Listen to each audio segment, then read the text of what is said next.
Alright, I'm bringing up your guys' next comedian. He comes all the way from Eugene.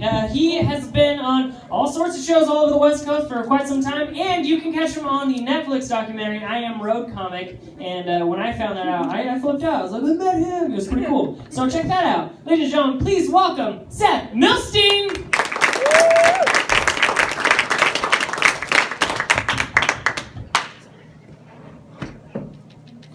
Alright, I think we need to get the obvious out of the way. I clearly look like a Jewish turtle who's the lead singer for a Smash Mouth cover band.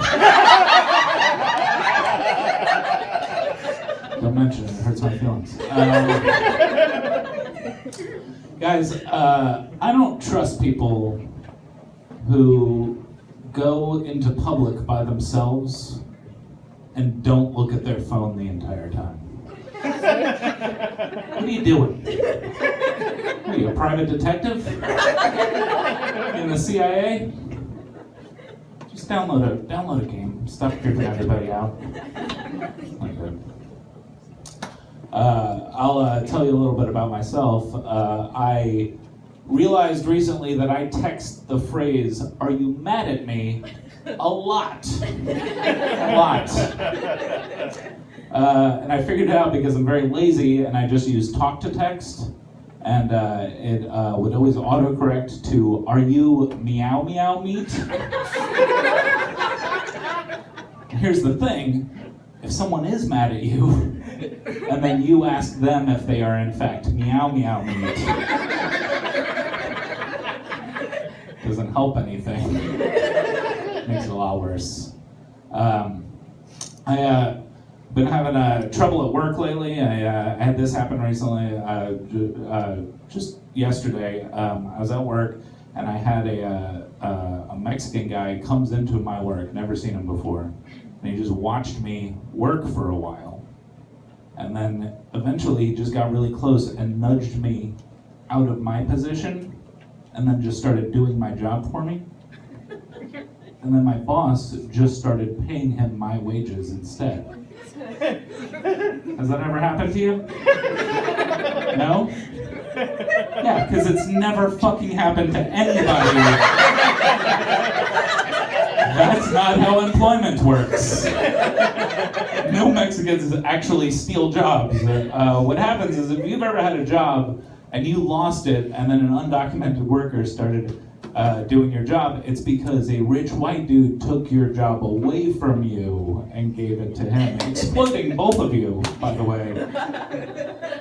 But it's cool because we elected a rich white dude to take care of all that. So I don't even know what that reaction is. It's beautiful, is what it was. Let's talk about something less controversial. Let's talk about Jesus. I was just watching Jesus Christ Superstar because the jury's still out on my sexuality. And, but no, I was watching that movie. It's just the story of Christ with rock and roll. It's old school Hamilton, is basically. And I was watching it, and I realized that Jesus was kind of a dick in the sense that basically what he did is like his whole thing, the part of his life that we give a shit about, was the last 3 years. He basically walked around the entire world, the Middle East, the known world at the time, and told everybody what a fucking amazing magician he was. And he had his crew that would vouch for him. Like, you guys remember, like, a couple of years back, David Blaine made a video where it's like Leonardo DiCaprio being like, "This guy's the real deal." That's basically what Jesus did. He was like, "Yeah, I got these guys. They've seen me do amazing shit. I've walked on water. I've changed water into wine. I raised a kid from the dead once. No big deal." And then, like, at the point in time where he was supposed to prove to the world that he was an amazing magician, he just went, "Oh no, the way my magic works is you just have to believe that I can do it." If David Blaine did that, we would fucking crucify.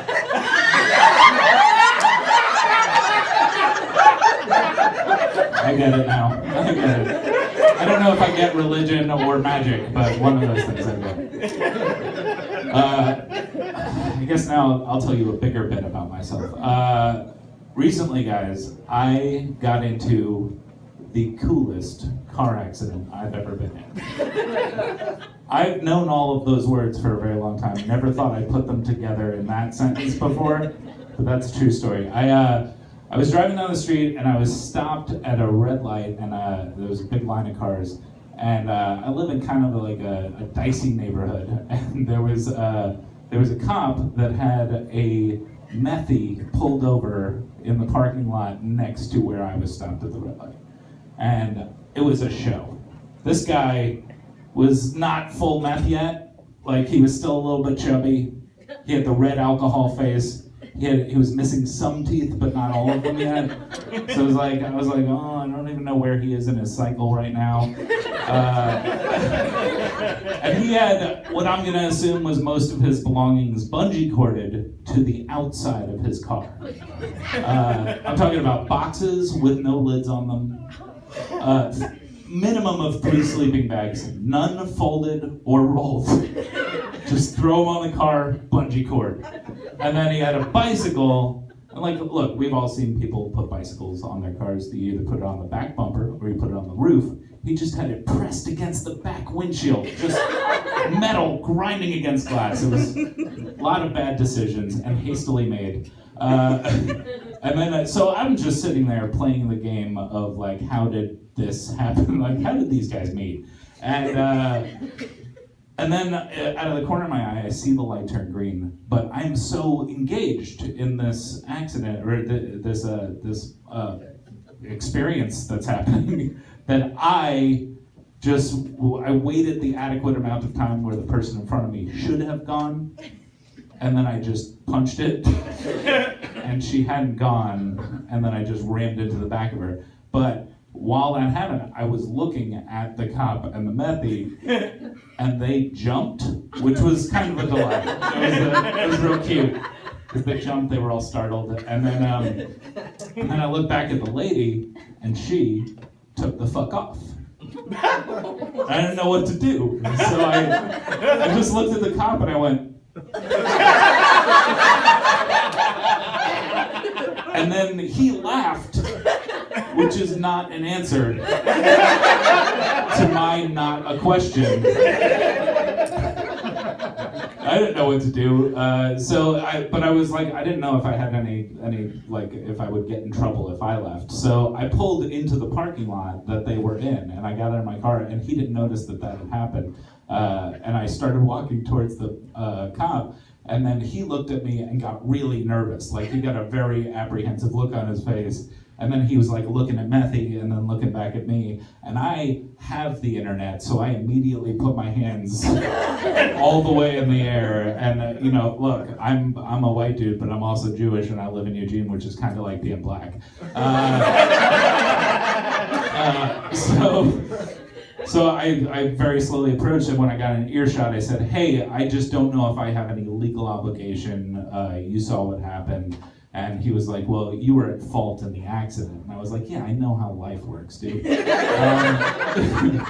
But then he was like, he just looked so frustrated, and he was like, "Hold on a second."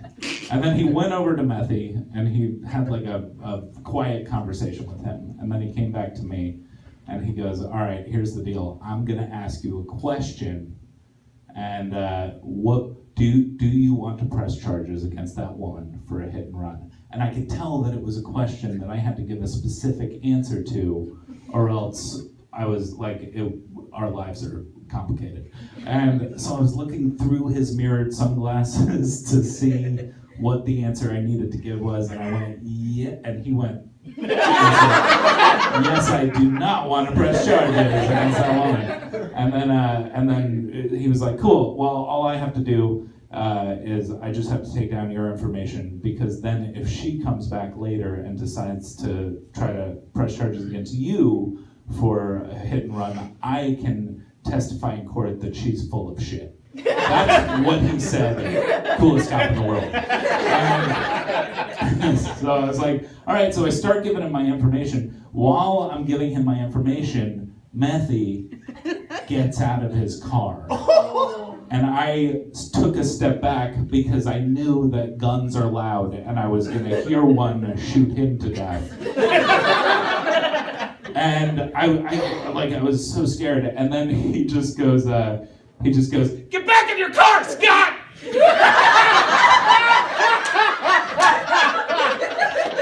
Now with that, I know so much more about their relationship.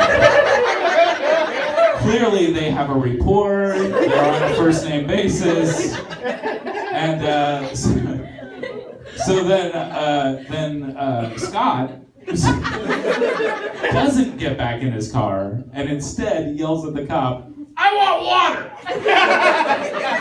I was like, is this where he's going to shoot him? I'm very confused when the shooting happens. And but he didn't shoot him. Instead, he looked at him and said, "I'll get you water in a minute." Did you guys know that cops will get you water? I had no idea that was an option in a pullover situation. And then he took the rest of my information and let me go, and I went to brunch, as one will do in Eugene. I have children, which means that sometimes I have to see really shitty movies.